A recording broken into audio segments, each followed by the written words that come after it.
तो आज खासा टाइम पछी पल्सरना चेन चक्कर आपणे नाखवा मळ्या। हेलो दोस्तों, हूँ छुं नजीर। आज फरी 4:30 वागे उठी गया। ऊँघ तो बहु आवती थी पण रुजु आँखों नतो એટલે આપણે ઉઠી ગયા। ઉઠીને પછી હું જતો રહ્યો બ્રશ કરવા। બ્રશ કરીને પછી આપણે ધોઈ લીધું મોં ધોઈને પાણી થઈ ગયું એટલે આપણે નહીં કાઢ્યું। નહીં ધોઈને પછી નાસ્તો કરી લીધો। નાસ્તો કરીને ઘડી ફોન જોયો। પછી અજન થઈ નમાજનો ટાઈમ થઈ ગયો એટલે હું જતો નમાજ પઢવા। નમાજ પઢીને પછી ઘરે આવીને 7 વાગી ગયા એટલે હોઈ ગયો। ઊંઘીને પછી ઉઠ્યો તાણ તો 9:30 વાગી ગયા હતા। ઉઠીને કપડાં બદલીને આપણે નીકળી ગયા શોરૂમ તરફ। શોરૂમ પર આવીને પછી ગાડીઓ કાઢી લીધી। ગાડીઓ કાઢીને પ્લેટિના 110 સર્વિસમાં હતી ને વોશ કરવાની તો આપણે પ્લેટિના વોશ કરી નાખી।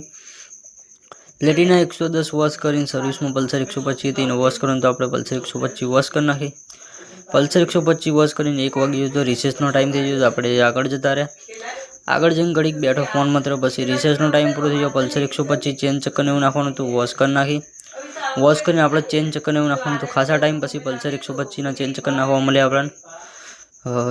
ટાયર ખોલીને ચક્કર ખોલી નાખી। ચક્કર ખોલીને પછી આગળ લઈ જઈને ચક્કર ખોલીને નવું ચક્કર બદલી દીધું। પાછળનું ચક્કર બદલીને આગળનું ચક્કર બદલી નાખ્યું। ચક્કર બદલીને ટાયર ફિટિંગ કરી નાખ્યું। ટાયર ફિટિંગ કરીને પછી મારે એનું આગળનું ટાયર બદલાવવા જવાનું હતું। આગળનું ટાયર બદલાવવા જતો હું પંચરવાળા હતા। અહીંયા આવ્યો તો પંચરવાળો નહોતો। પછી એને ફોન લગાવ્યો તો 10 મિનિટ પછી આવ્યો। પછી ટાયર અંદર મૂકીને હું જતો રહ્યો શોરૂમે। શોરૂમે એના આગળના લાઇનર બદલવાના હતા એટલે પછી મેં એના લાઇનર ખોલી નાખ્યા। લઠ્ઠો ખોલી નાખ્યો। આ હતા એના જૂના લાઇનર ના નવા લાઇનર। પછી લાઇનર ફિટિંગ કરીને હું જતો રહ્યો પેટ્રોલ પંપે પંચરવાળા હતા। અહીં આજુબાજુમાં જોયું તો હતું નહીં, જૂનું ટાયર પડ્યું હતું, અહીં હવા પડતો હતો બાજુમાં। પછી ટાયર આવીને ટાયર ફિટિંગ કરીને પછી એનું ઓઇલ કાઢી દીધું।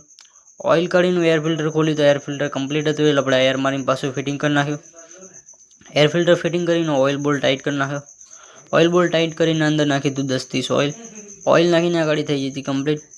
આ પલ્સર 125 હતું જેના નિખિલભાઈ ચેન ચક્કર નાખતા હતા એટલે ખાસો ટાઈમ થઈ ગયો તો હાથનો ટાઈમ થઈ ગયો। ગાડી અર્જન્ટ આવવાનો તો મારો લઠ્ઠો બદલવાનો હતો તો પહેલાં ઓઇલની પાઇપ ખોલી નાખી। પાઇપ ખોલીને પછી એનો લઠ્ઠાના બોલ્ટ ખોલી નાખ્યા। લઠ્ઠાના બોલ્ટ ખોલી એવું તાજ લઠ્ઠો સીધો ભૂંઈ પડી ગયો।